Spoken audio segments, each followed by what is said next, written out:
No dia 16 de novembro de 1796, Catarina Grande acordou normalmente. Tomou seu café da manhã como de costume e uma de suas criadas perguntou se a imperatriz havia dormido. Bem, ela respondeu: não durmo bem há anos. Depois Catarina foi para seu escritório trabalhar às 9 horas.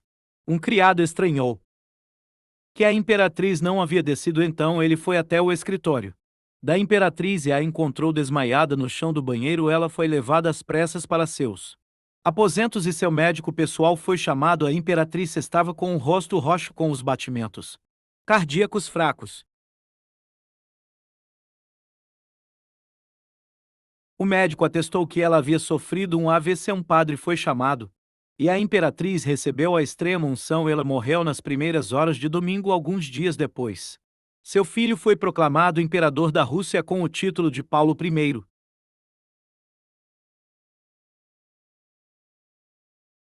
No dia 5 de abril de 1767, Paulo foi coroado imperador da Rússia.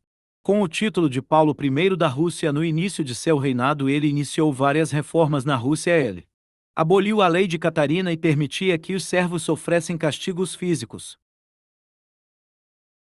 Com as reformas, a nobreza da Rússia ficou furiosa e começou a planejar o assassinato de Paulo I da Rússia. De 23 de março de 1801, Paulo foi assassinado nos seus aposentos, no recém-construído Castelo Mikhailovsk, por um grupo de ex-oficiais liderados pelo general Levi von Bennigsen, cidadão de Hanover a serviço russo, e pelo general georgiano Vladimir Mikhailovich Yashvil. Eles entraram no seu quarto. Encontraram Paulo num canto, escondido atrás de algumas cortinas. Os conspiradores arrancaram-no de lá, forçaram-no a sentar-se à mesa e tentaram obrigá-lo a assinar um documento de abdicação. Paulo ofereceu alguma resistência e um dos oficiais o golpeou com uma espada. Depois ele foi estrangulado.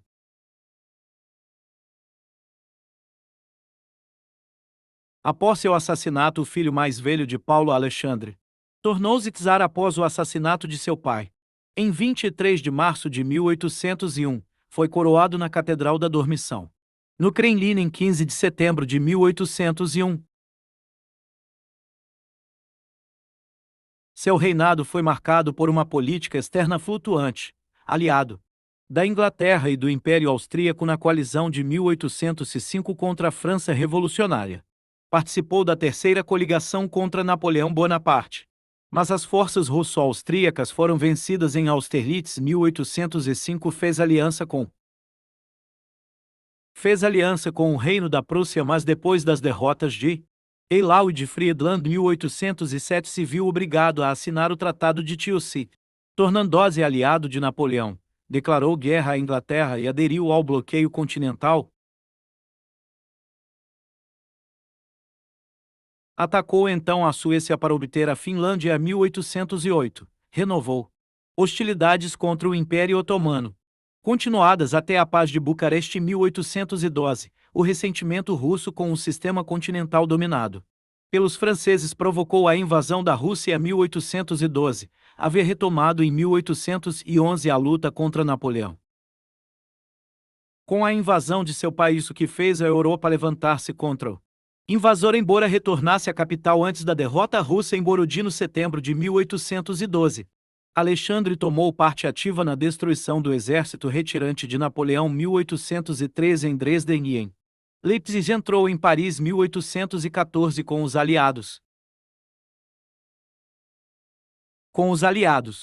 Visitou triunfante Londres, após a campanha da Rússia desastrosa para os franceses.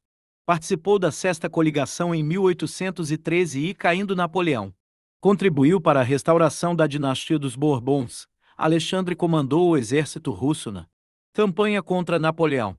Após o fracasso da Alexandre faleceu em 1 de dezembro de 1825 e está atualmente sepultado na Fortaleza de São Pedro e São Paulo, São Petersburgo, Rússia. O imperador Alexandre I morreu de tifo. Seu irmão Constantino renunciou aos seus direitos ao trono, então Nicolau assumiu o trono com o título de Nicolau I da Rússia. Ele foi coroado 3 de setembro de 1826. A Guerra da Crimeia iniciada por Nicolau I da Rússia acabou, ocasionando grandes gastos ao governo russo. Nicolau I morreu antes do fim da Guerra da Crimeia. Pessoal, espero que tenham gostado do vídeo. Ainda hoje irei postar a parte 2,